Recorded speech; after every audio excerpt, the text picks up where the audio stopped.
Dans les moments de détente, eh bien, il arrive que l'on prend la voiture, la moto ou autre, eh bien, on part se balader. On va se balader parfois sur de longues distances. Eh bien, qu'est-ce que on peut croiser? Eh bien, que cette route-là, finalement, il y a eu des travaux. Il y a eu des travaux, pourquoi? Parce qu'il y a eu des dommages sur la route que l'on emprunte et c'était impraticable. Eh bien, qu'est-ce qui se passe? Forcément, il y a une déviation qui est mise en place. Cette déviation-là, elle, parfois peut être courte ou un peu plus longue, mais au final, elle nous permet de rejoindre notre morceau, notre portion de route sur laquelle on voulait se diriger. Eh bien, nous, musulmans, dans notre vie sociale, il faut avoir conscience de cette déviation.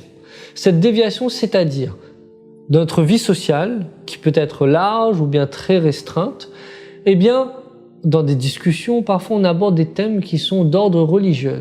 Parfois, celui qui est en face de nous peut dire quelque chose d'erroné. Eh bien, on ne doit pas, et ce n'est pas la chose à faire, lui sauter dessus. La première chose instinctive, c'est de sauter sur cette personne-là et lui dire « Non, c'est faux. J'ai l'impression que tu n'as pas suivi le cours. Tu as mal appris. Ou bien tu as une fausse croyance, une fausse connaissance sur ce point-là. » Et parfois, en disant cela, on va blesser la personne. On va blesser la personne, pourquoi? Alors, c'est la manière d'agir, mais c'est aussi la manière qu'on est en train de le faire ressentir. On est en train de le mépriser. Il serait mieux d'utiliser d'autres formes.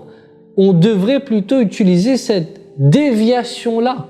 C'est-à-dire, tu sais, par rapport à ce que tu viens de dire, moi, j'ai lu quelque part, ou bien j'ai une fois entendu d'une autre manière, ou bien j'ai appris d'une autre manière, que c'était plutôt de telle façon. Eh bien, peut-être que c'est un avis qu'il existe. Je n'ai pas cette prétention-là de connaître toutes les choses, mais peut-être qu'on pourrait se renseigner un petit peu plus davantage pour en connaître un peu plus sur le sujet. Peut-être qu'il y a plusieurs possibilités. Eh bien, de cette manière-là, on ne va pas briser le cœur de cette personne. Le musulman, c'est celui qui fait le bien. Et en faisant cela, on va pouvoir éclaircir la situation d'un point de vue connaissance, d'un point de vue des connaissances religieuses, mais aussi on n'aura pas blessé cette personne-là. Et tous deux vont ressortir de cela, bi'idhnillah, avec plus de clarté sur le sujet. Et cela sera profitable. C'est une vraie amitié. Pourquoi? Parce qu'on est en train de s'entraider dans le point de vue religieux. Et surtout, en prenant des précautions pour que ni l'un ni l'autre ne soit froissé. Et c'est comme ça que l'on va, bi'idhnillah, progresser. Alors, faisons attention à la manière qu'on utilise. Faisons attention aux mots que l'on utilise. C'est quelque chose d'important. Préservons notre Ummah. Soyons ceux qui propagent le bien, ceux qui font le bien. Et Inch'Allah, nous réussirons à cheminer vers Allah.